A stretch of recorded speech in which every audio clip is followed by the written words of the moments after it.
Olá, muito boa noite. Você que nos acompanha nesse momento, aqui pelo Instagram, pelas nossas plataformas digitais, também pelo Facebook.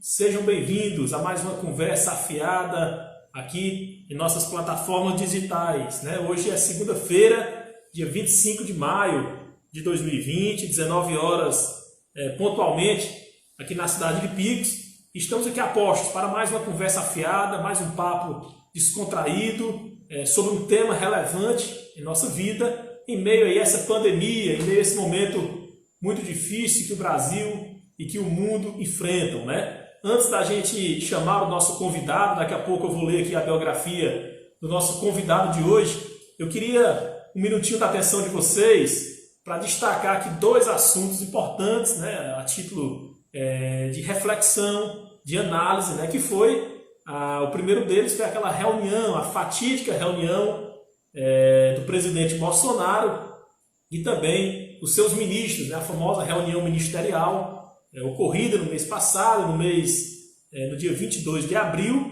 e que se tornou pública na última sexta-feira, né, com uma decisão judicial, uma decisão do ministro Celso de Mello, lá o decano do Supremo Tribunal Federal. Uma reunião muito triste, a nossa análise é que ela veio mais atrapalhar esse momento que o Brasil enfrenta do que ajudar, né, como os analistas, como os representantes da sociedade civil sempre estão colocando.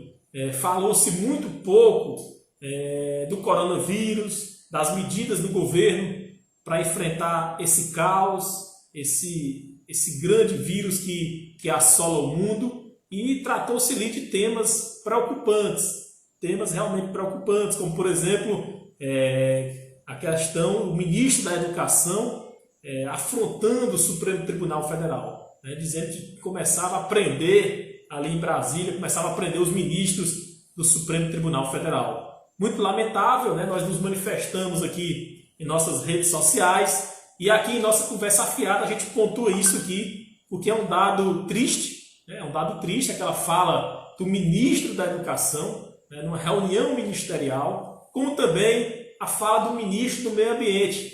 O Ricardo Salles diz que tem que aproveitar esse momento e passar a boiada, né, aprovar lá por decretos e por portarias, né, a própria diminuição das áreas indígenas, né, tentar aprovar a MP da grilagem na Amazônia, enfim, momentos difíceis a gente vive no Brasil, não só por conta do coronavírus, mas também essa ideia de alguns ministros, de alguns assessores ali do alto escalão da presidência da República. Ministro da Economia também tratando mal, achicalhando os servidores públicos, os micro e pequenos empresários, nos deixa também entristecidos, né? Nos deixa entristecidos, e a gente também se manifestou, a gente também colocou nossa opinião nas redes sociais. Fica aí para análise, esperamos dias melhores, semanas melhores para o Brasil, para Picos e para o mundo, né? Por falar em Picos, aqui na cidade, uma notícia triste também, na última semana o prefeito emitiu um novo decreto, né, prorrogando o isolamento social até o dia 8, né? Nesse ponto aí a gente concorda, né? Picos é uma cidade estratégica, uma cidade geograficamente bem localizada, um entroncamento, né? É um entroncamento rodoviário, e aí nós sabemos que não podemos vacilar, né? Temos que ficar aí atentos a esse vírus, a esse coronavírus. Temos poucas UTIs, pouca estrutura clínica, médica, ambulatorial na cidade de Picos, então não podemos vacilar. Acho que o prefeito acertou, prorrogando o decreto aí até o dia 8, né, até o dia 8 de junho. No entanto, o final do decreto ele é muito temerário, haja vista que ele coloca dois pontos na nossa análise, né? O prefeito foi infeliz. Primeiro ponto, ele suspende qualquer prorrogação, qualquer mudança de nível, de classe dos servidores públicos. E vejam bem, o prefeito de Picos é do PT, do Partido dos Trabalhadores, e o prefeito de Picos diversas vezes já criticou o governo federal, já criticou a política do Jair Bolsonaro. No entanto, nesse quesito, se assemelha muito a ele, né? O prefeito de Picos, do PT, está aí seguindo a linha do Bolsonaro, a linha, né, e a cartilha do ministro todo-poderoso, o Paulo Guedes, né, que quer cortar, né, não só salário, gratificação, mas quer cortar a própria estrutura do serviço público no Brasil. Isso ele já deixou claro por diversas vezes. Então, o artigo 15 do decreto que o prefeito baixou na última semana, congelando gratificações, congelando mudança de nível, congelando promoções dos servidores públicos, né, que estão trabalhando, né? Muitas áreas essenciais, como a saúde,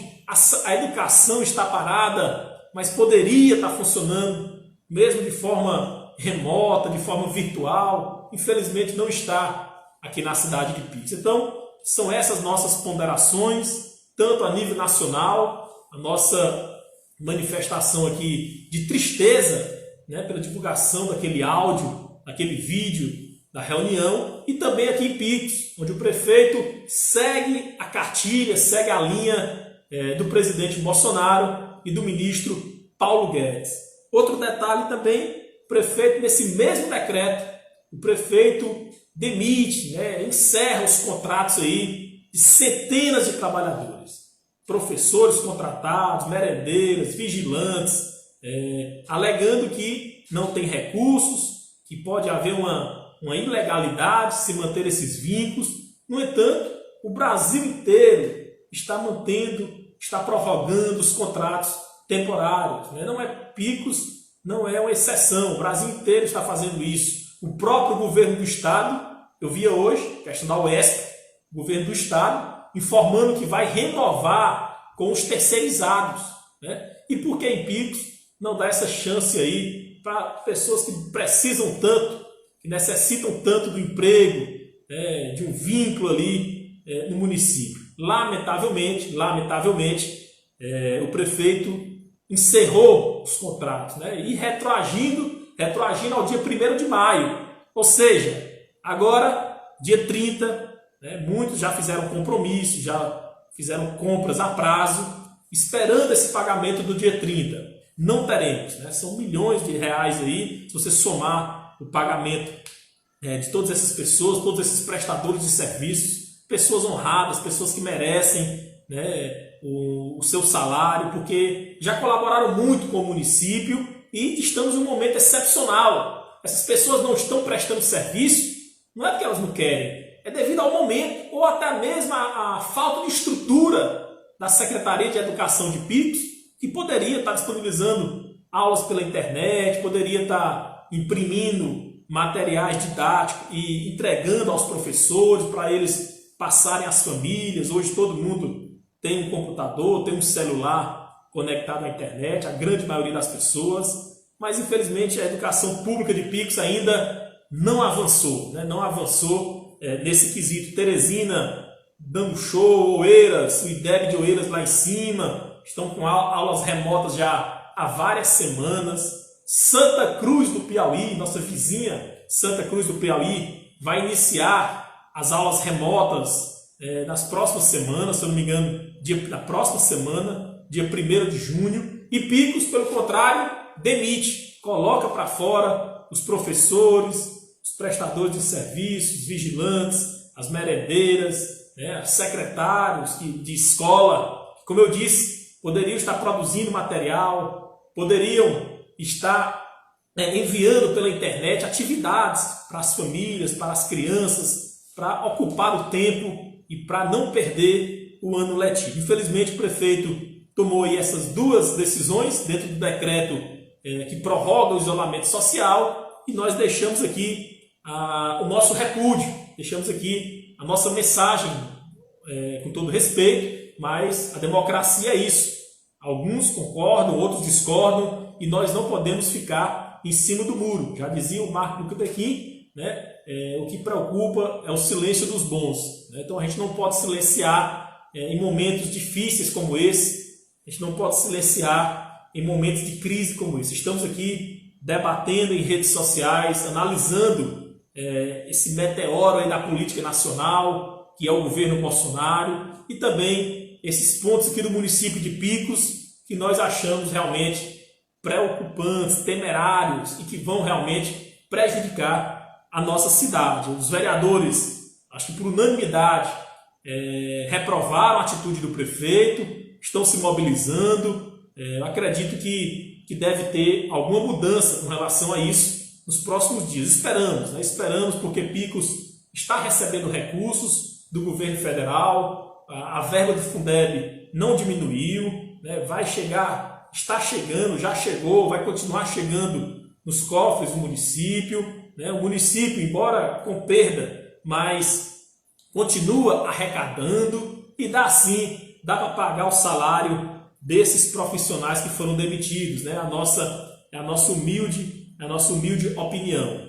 Então, pessoal, feito aí esse preâmbulo da nossa conversa afiada de hoje, né, que envolve mais a política, envolve mais o contexto atual no Brasil e no mundo e em Picos, vamos agora convidar aqui uma pessoa especial, um picoense que reside em Teresina, reside na capital, que é o professor doutor Emanuel Lima, né? O Emanuel Lima, muita gente o conhece aqui na cidade de Picos, nasceu aqui, viveu os primeiros anos aqui em Picos. Ele é formado em psicologia, um psicólogo, né? Formado em psicologia pela Universidade Federal do Rio Grande do Norte, né? Se formou no ano de 2000, possui licenciatura também na UFR, na UFGN, na Universidade Federal do Rio Grande do Norte, também em psicologia, mestrado pela Universidade Federal do Rio Grande do Norte no ano de 2005, também doutorado pela Pontifícia Universidade Católica de São Paulo, né, em 2015. Atualmente é professor tempo integral, né, professor de dedicação exclusiva do Centro Universitário Santo Agostinho, em Teresina, como eu falei, onde ele reside. É também professor adjunto da UESP, da nossa briosa universidade estadual, atuando principalmente em políticas públicas, em saúde mental, em reforma psiquiátrica, atenção psicossocial, ou seja, tudo que envolve aí a questão da saúde mental. Eu já vou aceitar aqui, professor doutor Emanuel Lima, agradecer a sua disponibilidade de estar interagindo conosco, de estar debatendo conosco. Aí está ele, né, diretamente de Teresina, professor doutor Emanuel Lima, da UESP, da Faculdade Santo Agostinho, muitos parentes, muitos amigos em Picos. Nesse momento de isolamento, professor, a oportunidade também de estar revendo, né, e falando para dezenas de amigos aqui na cidade de Picos. Boa noite, professor. Seja bem-vindo à nossa conversa afiada. Boa noite, tudo bem? Agradecer, Glauber, o convite, dizer que é um prazer poder contribuir aí com minha terra, Picos, tá? Saí daí muito pequeno, tá? Mas a minha família bem tradicional aí em Picos, eu já tenho um certo tempo, tá? Todo mundo morando ali na rua São José, de frente à catedral. Um abraço especial para minha avó, Dona Osana Batista, 93 anos. Tem que ficar quietinho em casa por causa do Covid-19. Minhas tias estão todas lá a protegendo. Um abraço também para o meu tio, José Antônio, grande batalhador Está nos acompanhando agora. José Antônio, doutor Zé Rego, estão todos nos acompanhando aqui, Emanuel. Zé Rego, meu primo, tá certo? O meu tio... Eu agradeço preliminarmente, né, doutor? Inicialmente, eu agradeço a... Tudo bem. Estamos tendo um probleminha aqui com a conexão direto de Teresina, com o doutor Emanuel Lima, que é o nosso convidado de hoje, da Conversa Afiada. Agora sim, professor, melhorou aí a nossa conexão. Agradeço imensamente a sua disponibilidade, o seu interesse, está colaborando com o Pix, está debatendo, né? E o tema é a sua área, né? Onde o senhor doutor é especialista, né? Saúde mental, né? Psicólogo, professor dessas áreas. E a gente pensou, porque tem muita gente, isso já diz os estudos, né? Que a saúde mental, os problemas mentais, eles já são uma grande dificuldade, né? E em tempos de crise, em tempos de caos, como esse que a gente vive, acredito que aumente, não é isso, doutor? Qual a contribuição da ciência, da psicologia nessa área para a gente superar essa pandemia, professor? Eu cortou um pouquinho a sua fala no final agora. Eu não consegui ouvir. Cortou um pouquinho a sua fala no final. Você falou sobre... Eu dizia, professor, da importância da saúde mental, né? Os conflitos, os problemas, as doenças que envolvem a mente humana são estudadas aí há vários anos. E nesse momento de crise, nesse momento de pandemia que a gente vive, imagino que essas doenças aumentem, né? Os conflitos aí dos neurônios aumentam. E aí, qual a contribuição da psicologia, da saúde mental para a gente superar tudo isso? Bem, tentar responder essa pergunta, tá? Bem ampla, né? Mas fazendo um link com o que você estava falando no início, né? Por exemplo, tudo que você falou do nosso cenário nacional, das coisas que estão acontecendo em termos de políticas públicas, em termos de rumo ético-político, tá? Todas essas questões têm um peso forte na saúde mental, tá? Então, quem tem, a gente sabe que está todo mundo sujeito na vida a passar por algum momento de crise, tá certo? Desde as questões mais leves, né, como ansiedade, como depressão, como uma tristeza que se prolonga um pouco mais, tá? Nesse momento em que algumas coisas a gente está mergulhado dentro de um campo de incertezas, tá? Está mergulhado dentro de um campo de incertezas, que é o campo da pandemia, que é o campo de como estão rumando o nosso acolhimento principal, que deveria ser dos nossos governantes de políticas públicas, tá certo? Principalmente a nível federal, a gente acaba, vamos dizer assim, as coisas podem se agravar, tá? Inclusive do ponto de vista da saúde mental, né? Toda a questão da saúde mental surge a partir de conflitos, né? Conflitos internos, né? Que podem provocar uma ansiedade que pode vir a se tornar mais aguda, dependendo do sujeito, da história de vida dele. Mas justamente nesses momentos que a gente se encontra em crise, que a gente se encontra num cenário muito complicado, essas questões elas podem se agravar, tá? Você me ouve bem, o Glauber? Consegue me acompanhar bem? Sim, professor. Está perfeita a conexão. Está perfeita. Está ótimo. Está ótimo. É só uma preocupação porque estou um pouquinho... Você fica um pouquinho com lag para mim, assim, um delay, como se diz em inglês. No início teve uma falha de conexão no início, mas já retomado. Está perfeito aqui, ó. O áudio e o vídeo. Estamos me ouvindo muito bem. Ok. Pois vamos dar seguimento à sua questão, tá? Esse cenário, né, que é um cenário de incerteza, que a gente fica, vamos dizer assim, e também pelo próprio isolamento social, tá? A nossa saúde mental pode sofrer um pouco, tá? E aí, quem já tem algum quadro de saúde mental, esse quadro pode vir a se agravar, tá? A minha ideia também aqui hoje é poder discutir algumas coisas importantes para que as pessoas possam se cuidar, tá? Então, para que as pessoas possam se cuidar, analisar um pouquinho o nosso cenário, o que é que nós estamos vivendo hoje, tanto em termos de pandemia como no Brasil, em termos de saúde coletiva e política pública, do ponto de vista do nosso contexto de política pública e federal, tá? E poder dar alguns toques para as pessoas poderem se cuidar, tá? Professor, muito bem. Acho que esse é o interesse não só nosso, mas das pessoas que estão acompanhando, né? Quem está acompanhando, como você falou, até mesmo quem tem uma saúde mental perfeita, sofre um pequeno abalo, né? Sofre algumas preocupações, algum desconforto com tudo isso, né? Essa novidade que a gente está vivenciando no Brasil, né?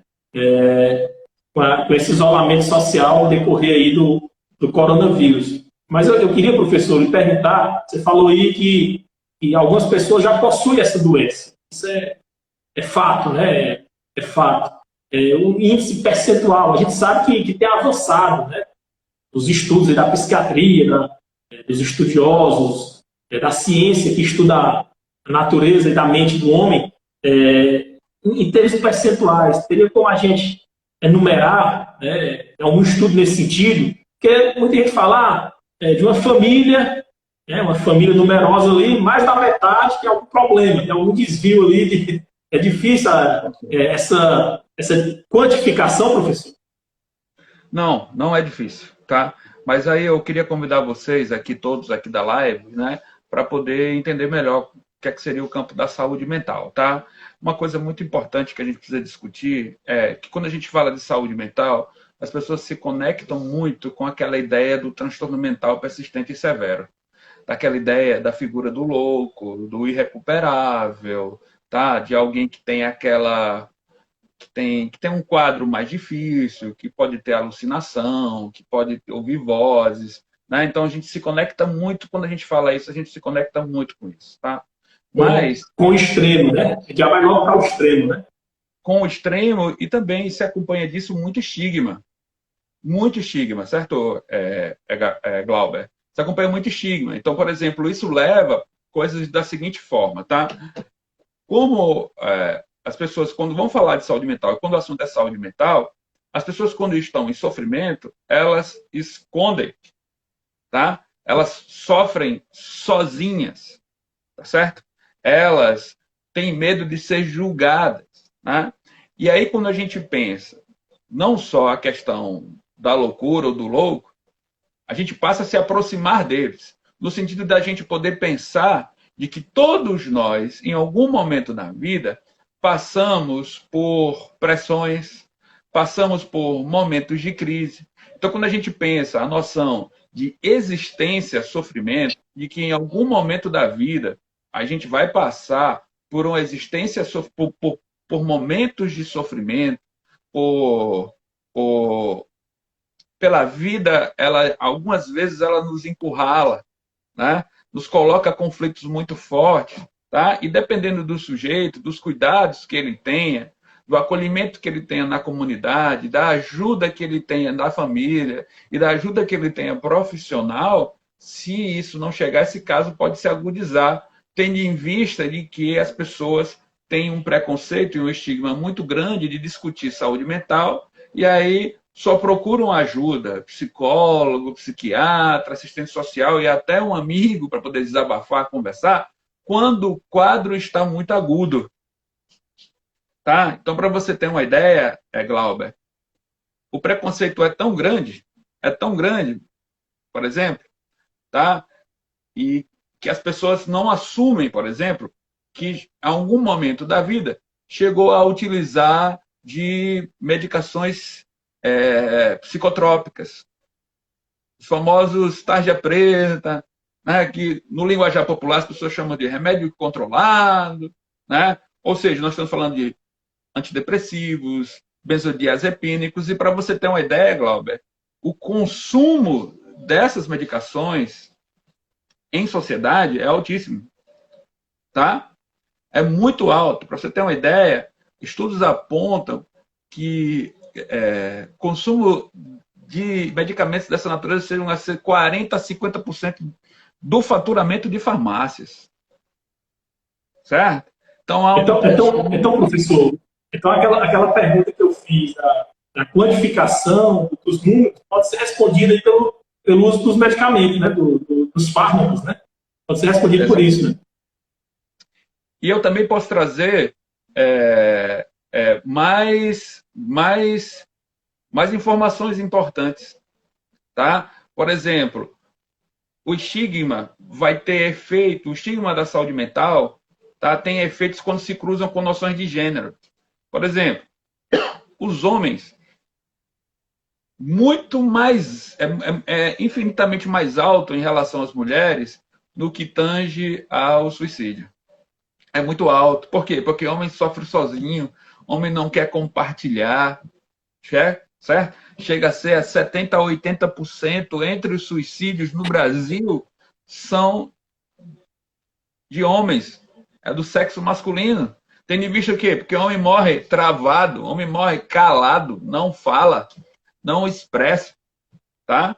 Então, é importante que a gente possa desconstruir algo em nossa sociedade que a gente precisa falar abertamente de sofrimento, tá?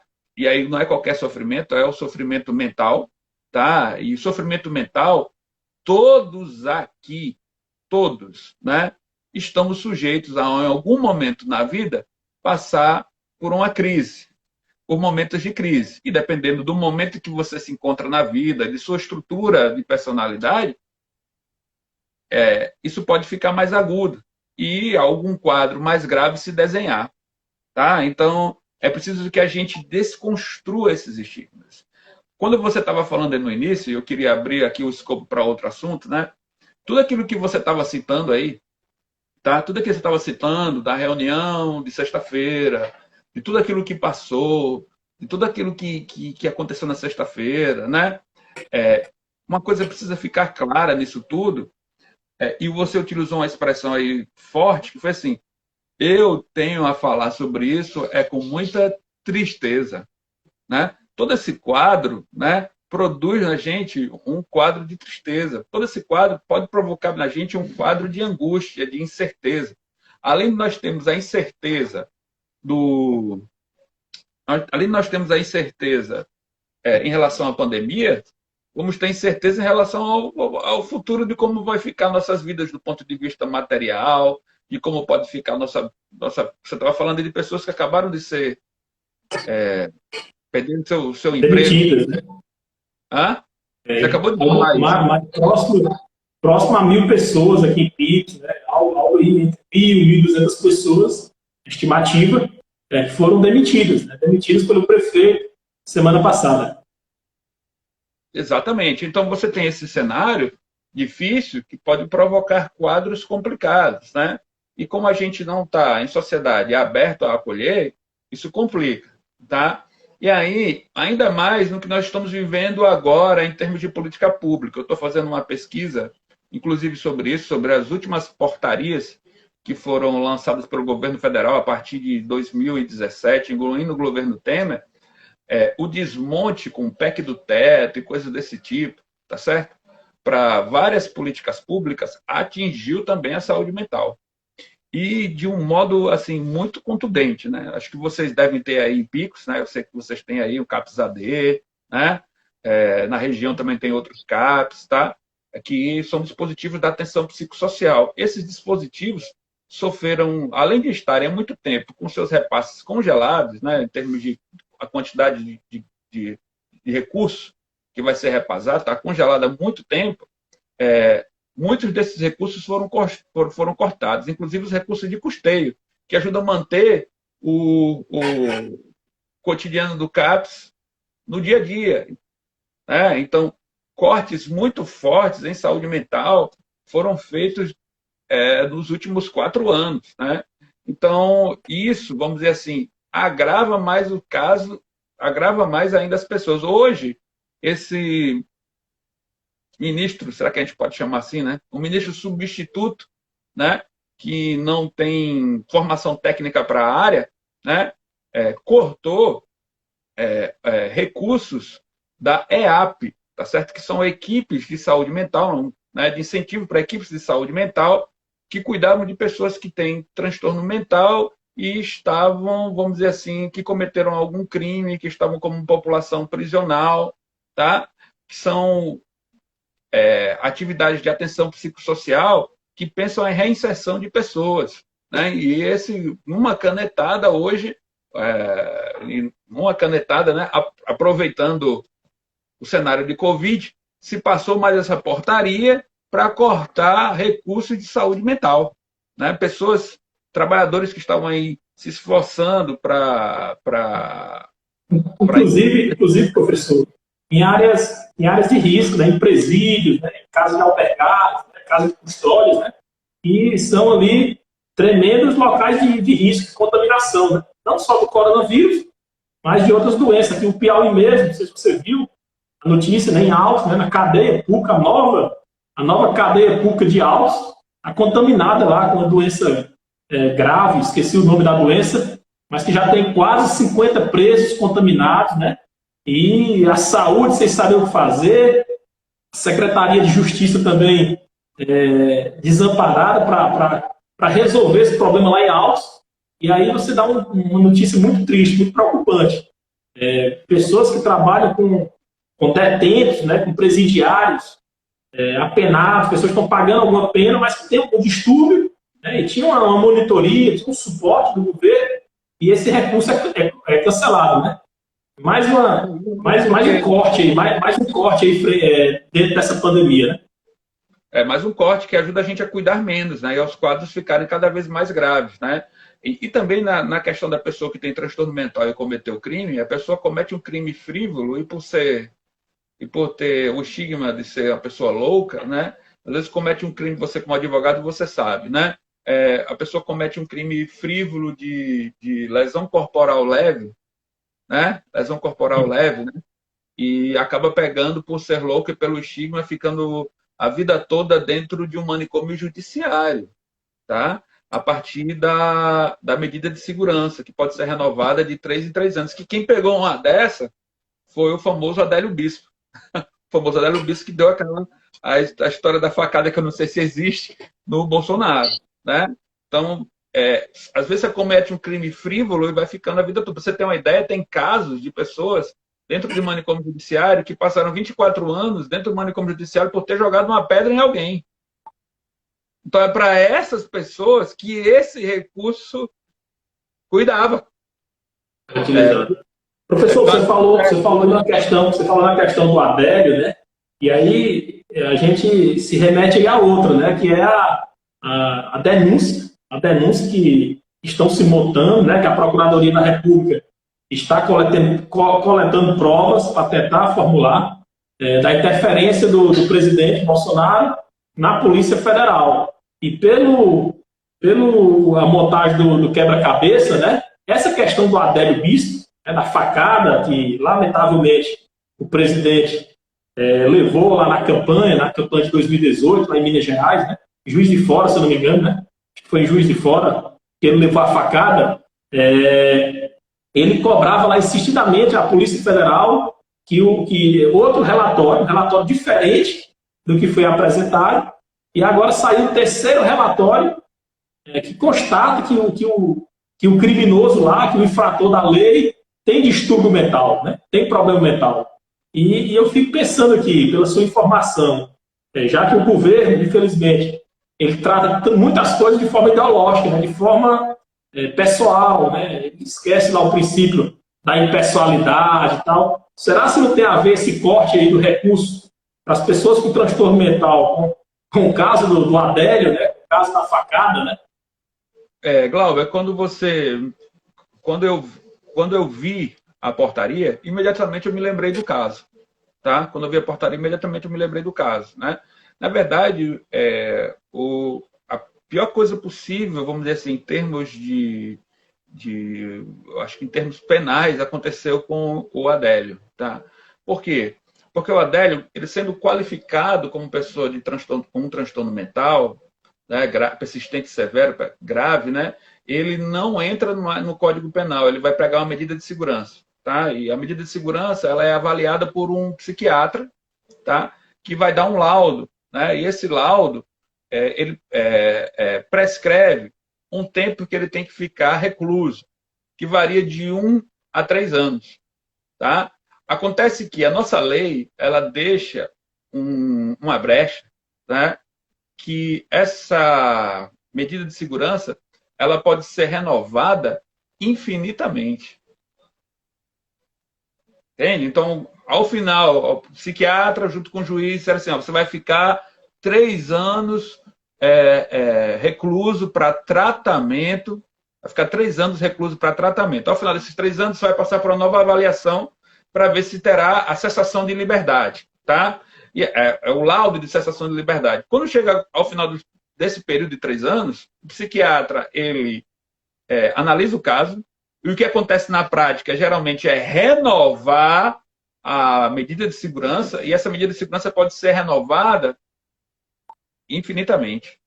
Infinitamente. E é, de certa forma, a institucionalização até mais do que o preço, até mais do que o preço comum, né, que pega ali hoje 35 anos, 40 anos de prisão, né? Uma mudança, antes era só até 30 anos, né?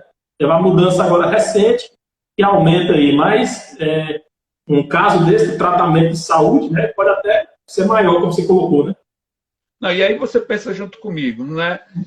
Um preso comum, vamos chamar assim, ele tem aquelas progressões, não é isso? Me ajuda aí. Completou certo sangue aberto, né? E aí você pode conseguir a liberdade em menos tempo e tal. Para uma pessoa que tem transtorno mental, a medida de segurança ela pode ser renovada infinitamente. Não tem nem essa progressão, né? Justamente por carregar esse estigma, né? Então tem muita gente, né? Se nós temos que ter políticas públicas de redução da população prisional, né? O corte que nós sofremos hoje, o corte que nós sofremos hoje é terrível nesse sentido, entende? É terrível. Então, a pessoa que tem algum transtorno mental, cometeu crime ou está no sistema prisional, ela não vai ser avaliada de modo algum. Ela não vai ser avaliada de modo algum e vai ficar presa, enclausurada na medida de segurança infinitamente. Nós temos um caso lá em São Paulo que a pessoa vai atingir 40 anos de prisão agora. 40 anos dentro de manicômio judiciário, né? E esse cara, durante esses 40 anos, perdeu toda a referência social, todos os laços, já foi totalmente institucionalizado, produzido pelo manicômio, pelo hospital psiquiátrico, né? Então, de certa forma, é isso. Mas eu queria também, como a gente combinou antes, né, Glauber, falar um pouquinho sobre o cenário atual da Covid. Pode ser também? Professor, só para a gente encerrar aqui, a gente pula para esse tema, só para a gente encerrar a questão da saúde mental mais ampla aí, que a gente está debatendo, e o senhor está com bastante propriedade aí, os comentários aqui positivos, graças a Deus. A questão, assim, professor, para a gente fechar aqui, você disse que do governo Temer para cá houve uma redução de investimentos, de trabalhos, como a saúde pública tem o SUS, o sistema SUS, como ele trata os profissionais, como ele trata esse tratamento de saúde mental, professor? Olha, o sistema único, excelente pergunta, viu, Glauber? O sistema único, tá certo? Desde o finalzinho do... Só para... Me perdoe interrompê-lo, mas só para a gente contextualizar aqui, dar um exemplo. Eu tenho um filho aqui com problema, alguma anomalia, e aí eu posso ir no hospital regional, por exemplo, né, um hospital de urgência, de emergência, vou ter um profissional ali capacitado, porque aqui em Picos a gente vê muito as pessoas se recorrendo ao sistema privado, né, as grandes clínicas de médicos, consultas caras, tratamentos caros. Como é que está organizado o sistema público, professor, né, nessa área? Em saúde mental, tá certo? O atendimento é através da RAPS, que é a Rede de Atenção Psicossocial, tá? A entrada de alguma demanda de saúde mental vai se dar pelo Saúde da Família, e o Saúde da Família te referencia para a rede de saúde mental especializada, que no caso quem faz esse acolhimento são os CAPs, que são os Centros de Atenção Psicossocial. O Centro de Atenção Psicossocial, eles têm diversas modalidades. Tem o adulto, né? O adulto para as pessoas com transtorno mental persistente severo, tem o AD, que é problema de álcool e drogas, e tem o infantil, que é o CAPSI. Você fez a pergunta sobre criança. Né? Então, nesses casos, de alguma criança que tem algum problema, é para ser encaminhada para o CAPS infantil, que tem, por exemplo, o famoso autismo, que se fala tanto hoje, entre tantas outras demandas. Né? Então, é a rede que te encaminha para esse serviço. Infelizmente, o SUS tem um problema no Brasil de regionalização. Né? Para que serviços como esses específicos para criança e adolescente, eles possam avançar no interior. Né? Avançar no interior. Para você ter uma ideia, se eu não me engano, os CAPs infantis aqui em Teresina só são, aqui no Piauí, só são em Teresina, tá? Mas pode, se eu não me engano, Picos não possui, né? Picos não possui o CAPS infantil. mas lá em uma cidade vizinha de vocês, agora eu não vou me lembrar o nome, fronteira com. Também tem um CAPS infantil. Eu não vou me lembrar, é perto aí de Picos, mas é fronteira com o Pernambuco, tá? Então, são poucos, tá? Então, eu queria fazer um levantamento. Você perguntou sobre o Sistema Único na Saúde Mental, né? Desde o final do governo Fernando Henrique, tá? Que a saúde mental no Brasil vem se ancorando a partir da atenção psicossocial. O que seria atenção psicossocial? É uma nova forma de cuidar das pessoas com transtorno mental ou que tem algum problema decorrente de álcool e droga, não mais pela via do hospital psiquiátrico, do famoso manicômio. Né? E aqui no Piauí nós tivemos o Meduna, o famoso Meduna, e ainda temos o Areolino. Né? Então, o governo federal, durante muito tempo, tá, procurou organizar a saúde mental de maneira capilar, nas comunidades, perto das pessoas, não mais num lugar fechado, reproduzindo a ótica prisional, como era um manicômio, tá? Mas através de serviços abertos, onde as pessoas pudessem ter o apoio da comunidade, de suas famílias e em liberdade, não mais trancafiadas como era no antigo hospital psiquiátrico. Para você ter uma ideia, Glauber, né? Nós estamos aqui também discutindo um cenário de política pública, né? Estamos discutindo aqui um cenário de política pública. Para você ter uma ideia, a partir de 2003, tá certo? O número de CAPs quintuplicou no Brasil até 2016. Saímos mais ou menos de 400 e alguma coisa CAPs para hoje quase 2.200 e alguma coisa. Quintuplicou. A saúde mental teve um incremento muito forte, tá certo? De 2003 para cá, tá certo? Então, é um aumento de 500%, tá?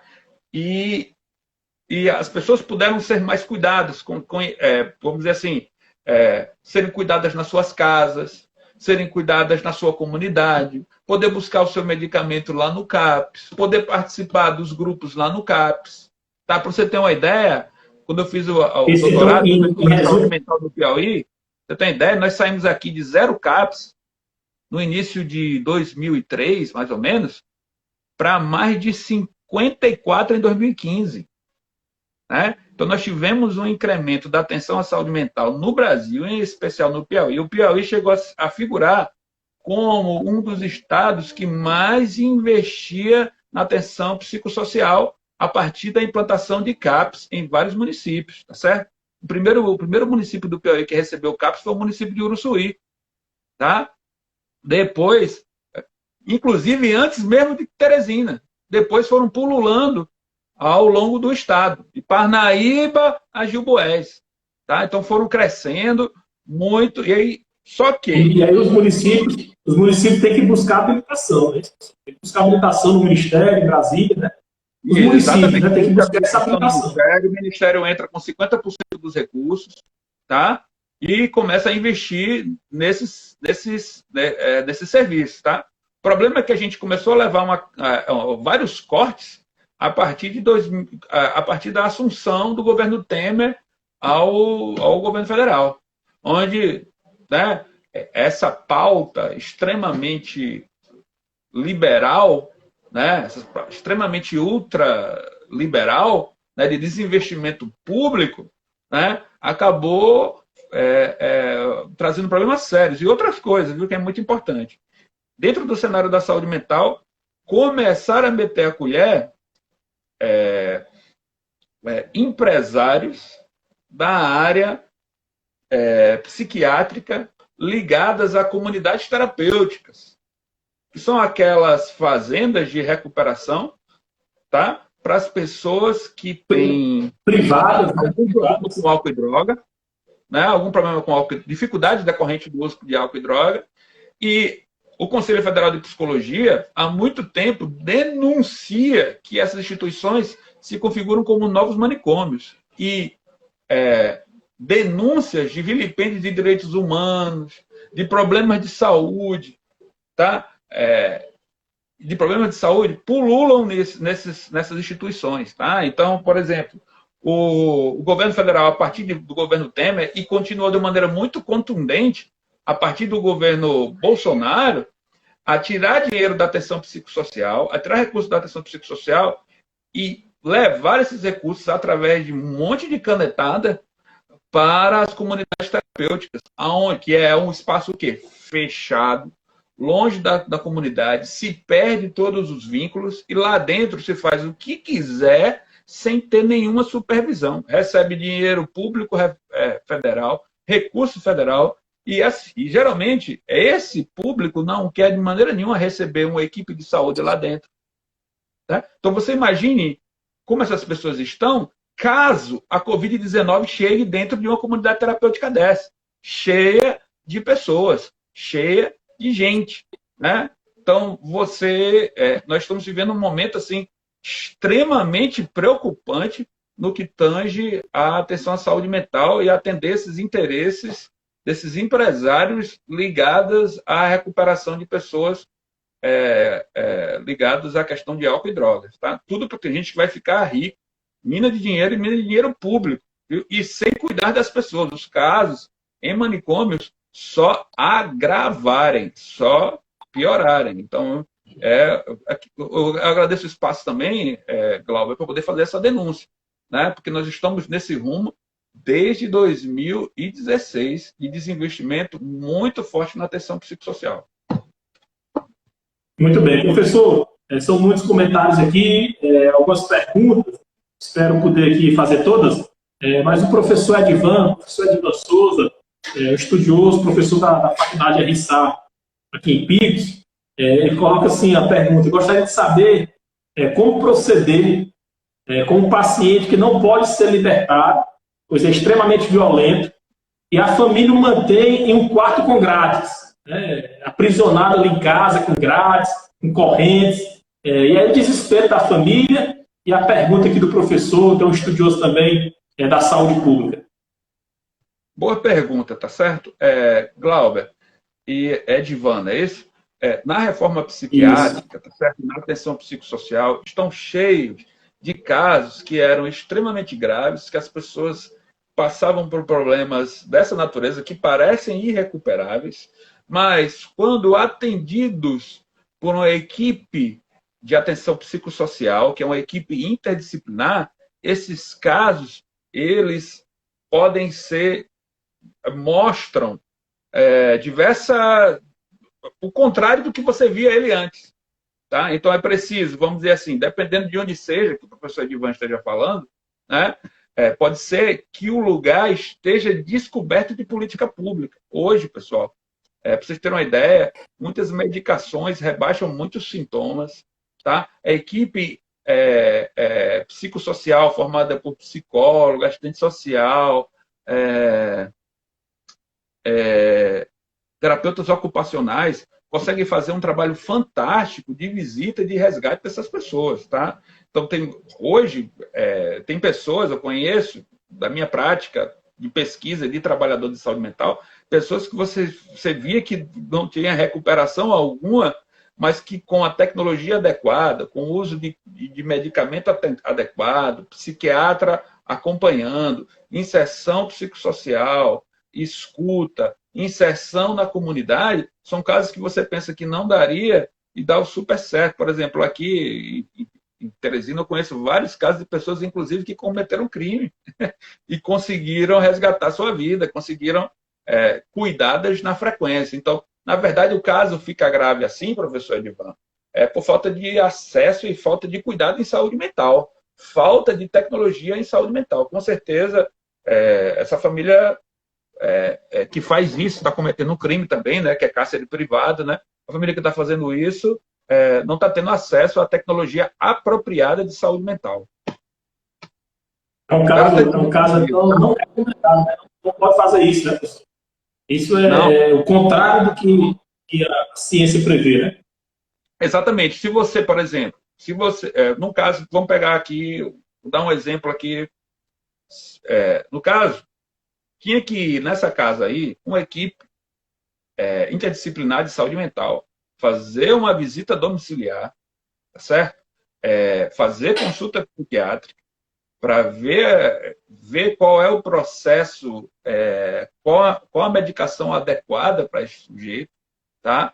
E também, ao mesmo tempo, fazer a inserção com a equipe de psicólogos e assistentes sociais para acolher e desconstruir a visão da família. Muitos casos, assim, casos gravíssimos que a gente pensava que era irrecuperável, nós temos vários na saúde mental, tá? Então, precisa de atenção profissional adequada. E dá certo, viu, professor? Dá certo. Tem que levar a equipe. E tem que ter investimento em saúde. Tem que ter investimento em saúde mental.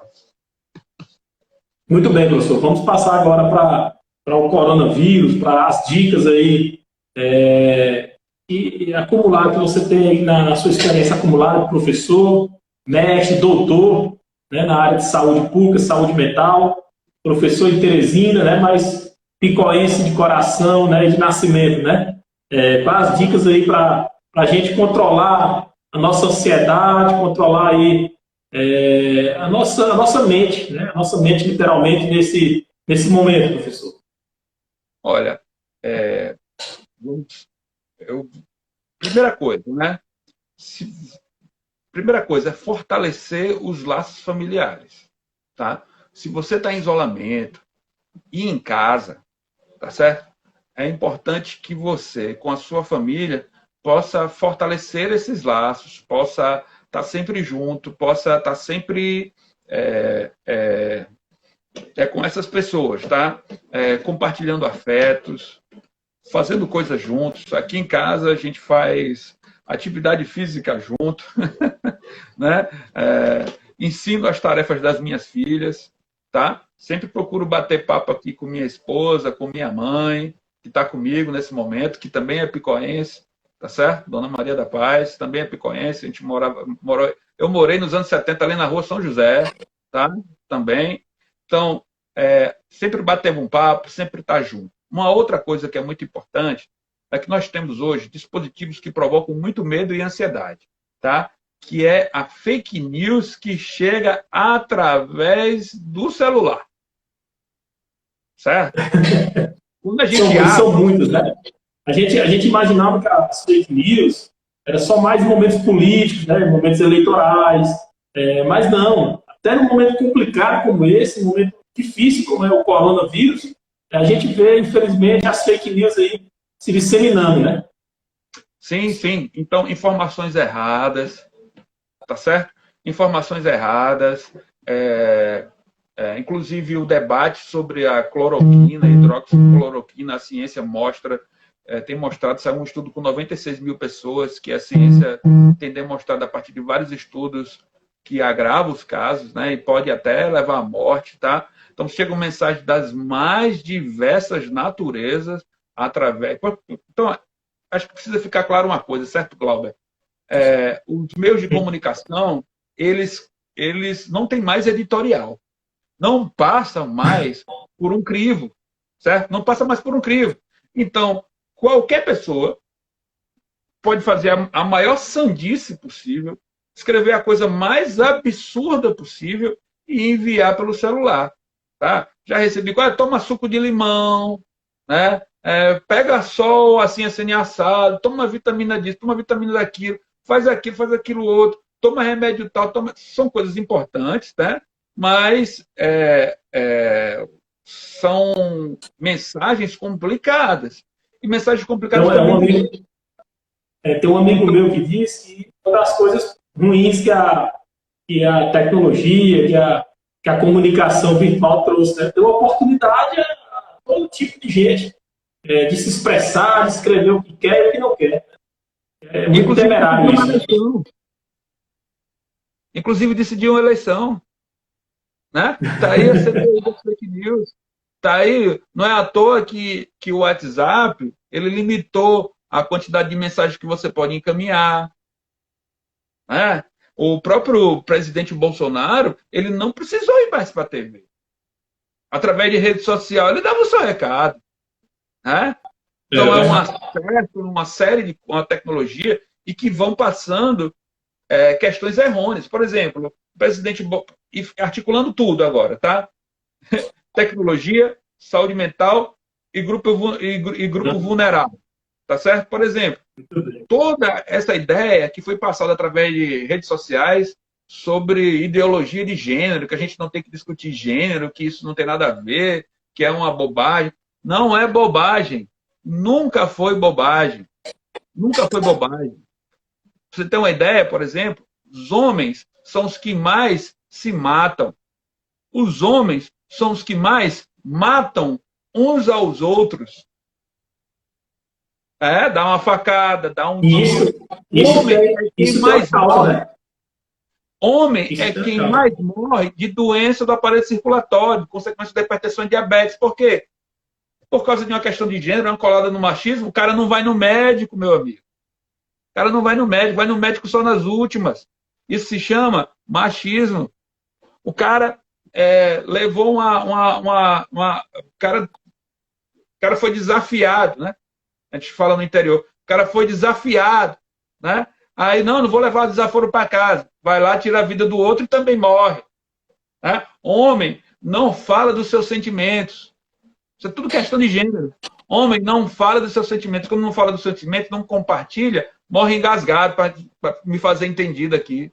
Né? Então, o homem, ele usa um meio extremamente letal, por exemplo, para se suicidar. São eles que mais se matam. Então, todas essas discussões de gênero que são muito importantes. E essa falácia, desvalorizar, esvaziar a discussão de gênero, foi toda feita através de rede social, através de mensagens disparadas em WhatsApp, em vários computadores, e produziu pessoas, produziu mentes e corações, através de mentiras, através das famosas fake news. E muitas fake news, gente, assustam. Muitas fake news botam a gente num estado de ansiedade, botam a gente num estado de preocupação. Então, a dica que eu dou, separe um momento do seu dia e procure fonte confiável, tá certo? Procure fonte confiável para você se nutrir economicamente. Eu fico vendo do que você está colocando aí, professor. Eu não assisto jornal, eu ligo mais a televisão, mas fico o dia todo no celular, onde o índice de fake news é bem maior. Eu não estou dizendo que a televisão, que o jornal só sai coisa boa, não, mas o celular é bem pior, né? Sai de tudo.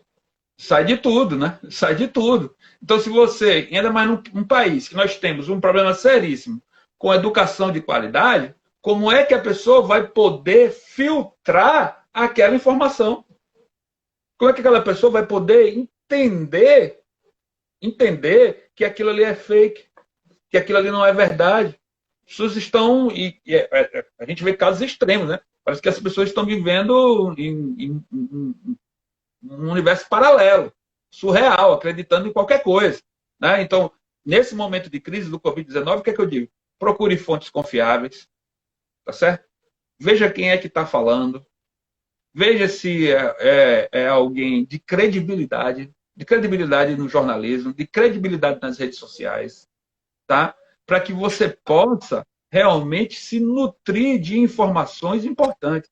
E eu queria dizer o seguinte, como professor que trabalha com ciência e que trabalha com verdade, certo? A Covid, a curva, só está aumentando. Não é para a gente estar discutindo agora volta, tá? A curva, ela só está aumentando. Para vocês terem uma ideia, se você pegar um corte mensal e um corte semanal do crescimento de casos e do crescimento de mortes, é assustador, tá? Por exemplo, é uma coisa do tipo, você sai por exemplo, nós temos 300 mil, né? Mais ou menos 300 mil agora, pessoas, né? 300 mil casos acumulados. Há um mês atrás, tá certo? Eram 20 e poucos mil casos. E atrás ainda, eram 1.800 mil casos. Um mês. Isso é um corte de um mês. Estou falando assim, dia 23, mais ou menos, eram 1.800 e poucos casos, que eu não estou me lembrando agora, estou com as catracas de professor, às vezes esquece. 1.800 e poucos casos atrás. Um mês depois, dia 23 de abril, chegou a ser 20 e tantos mil casos, e agora 300 mil casos. Quando você ninguém sabe quando vai ser junho. Professor, Nós vamos ter que encerrar aqui esse primeiro momento por conta aqui da limitação do Instagram e a gente volta em seguida, vai reiniciar o debate, está muito bom, para a gente ir para as considerações finais e colher mais algumas dicas aí contigo, tá bom? Estamos encerrando aqui o primeiro momento